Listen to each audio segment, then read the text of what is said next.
Welcome to the deep dive. Look, if you're dealing with a new health condition, maybe for yourself, maybe for someone you love, it can just feel totally overwhelming. So many medical terms, right? Absolutely. It's a lot to take in. That's exactly why we're here. We want to cut through all that complexity and give you clear, straightforward information. Today, we're diving into something called chronic limb-threatening ischemia. We'll just call it CLTI. Right. CLTI. So, put simply, it's the most serious type of peripheral artery disease, PAD, you might have heard of that. This usually affects the legs and feet.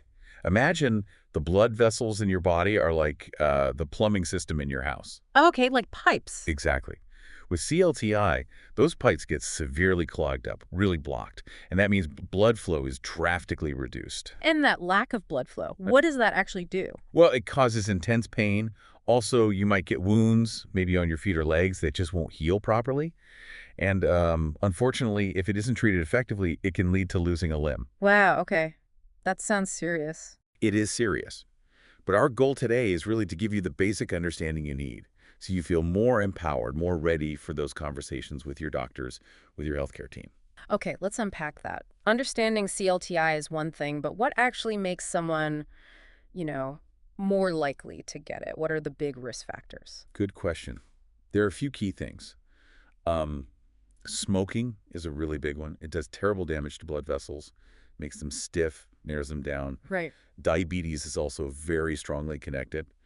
High blood sugar over time can harden and constrict arteries all over the body, including the legs. And I guess things like high blood pressure fit in there too. Definitely. High blood pressure, high cholesterol. Yeah. They also add to the plumbing problem, let's say.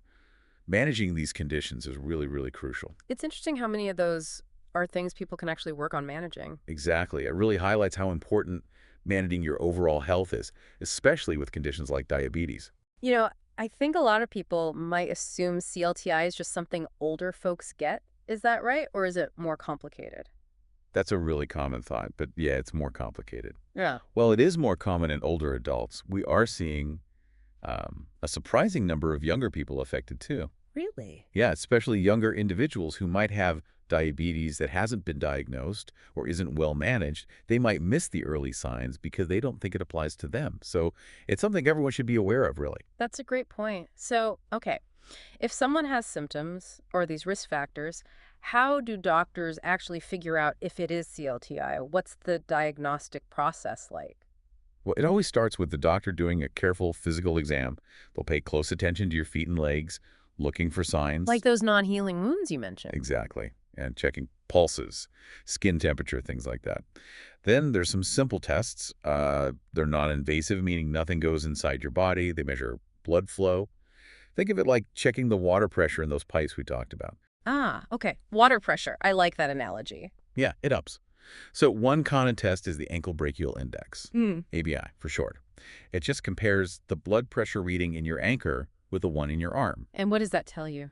If the ankle pressure is much lower than the arm pressure, so if that ABI number is low, it strongly suggests there's a blockage somewhere in the leg arteries, reducing flow. Got it. Are there other tests? Yes, another really important one is called toe pressure, or TP. It measures the blood flow specifically way down in your toes. This one's especially useful for people with diabetes. Why is that? Because sometimes in diabetes, the arteries can become really stiff, almost calcified. And that stiffness can make the ABI reading seem normal even when there is a blockage. It can be misleading. So toe pressure gives us a clearer picture in those cases. That makes sense. Using that water pressure idea really clarifies things. It helps you, the listener, ask specific questions like, okay, what was my ABI score? What does that number actually mean for me? Precisely. Asking those questions is key. So once CLTI is diagnosed, this is where it gets really critical. Yeah. What are the main ways doctors actually treat it? How do they fix that clogged pipe? The main goal, the absolute priority, is to get blood flowing again. The medical term is revascularisation, but it just means restoring blood flow. Okay, restoring flow. How's that done? There are basically two main approaches. One is open surgery. The most common type is a bypass. It's like building a detour or a new road around a major traffic jam. The surgeon uses a vein from somewhere else or a synthetic tube to create a new path for the blood around the blockage. Like a bypass road. Okay, what's the other way? The other way is less invasive. It's called an endovascular procedure. Endo means inside, and vascular means vessel. So doctors work inside the blood vessel. How? They usually thread a tiny wire and catheter through the blood vessels, often starting in the groin up to the blockage. Then they might use a tiny balloon to push the blockage open, or place a small mesh tube called a stent to prop the artery open, kind of like using a roto-rooter or putting in a support structure inside the pipe. Balloon or stent. Got it. So surgery or these inside the vessel procedures, is that it? Well, those are for restoring the flow. Mhm. But that's not the whole picture. Meticulous wound care is absolutely vital if there are any open sores. And managing those underlying conditions we discussed, the diabetes, high blood pressure, cholesterol that's ongoing, usually involves medications like statins for cholesterol and antiplatelets like aspirin to help prevent blood clots. Okay, so it's a combination approach. Fix the immediate problem, but also manage the long-term risks. Exactly. Now, you mentioned earlier the possibility of amputation. Even a minor one like a toe sounds really scary. How is that handled? It is a difficult topic, and it's approached very carefully. It's crucial to understand that sometimes, even with the best treatments to restore blood flow, an amputation might still be the necessary path forward. Why would that be necessary? It might be needed if there's severe infection that can't be controlled, or tissue damage that's just too extensive to heal, causing unbearable pain. The key thing is, it's not seen as a failure of treatment. It's viewed as a way to actually reduce pain, finally allow healing, and preserve the person's overall function and quality of life when other options just aren't working or aren't possible. That reframing is important. Not a failure, but a path forward. What kind of support is there for someone facing that? Oh, absolutely. Support is critical. It usually involves things like psychological counseling, definitely physical therapy to adapt, and often in connecting patients with others who've been through it, peer support groups can be incredibly helpful. This sounds like a lot for one person and even one doctor to manage. You mentioned a healthcare team. Yes, absolutely.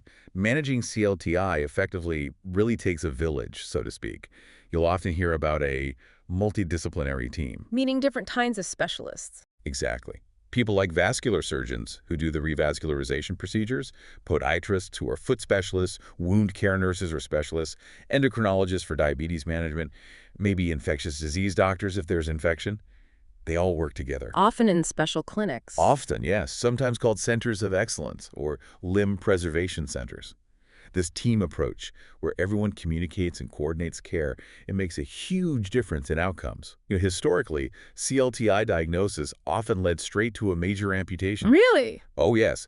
But now, with these advanced revascularization techniques and this team-based care model, we're saving limbs much more often. Limb salvage rates are way higher, and that means a much better quality of life for patients. That's incredible progress. It really underscores that having this basic knowledge we've discussed today can empower you, the listener. It lets you ask smarter questions, understand the answers, and really be an active participant in your own care. That's the whole point. Your journey with CLTI, or supporting someone through it, it's complex, no doubt. But always remember, you are the most vital member of that healthcare team. That's a powerful thought. It is. So as you talk with your doctors, don't just think about what treatment they're suggesting. Ask why. Why is this the best option for my specific situation, for my health, for my life goals?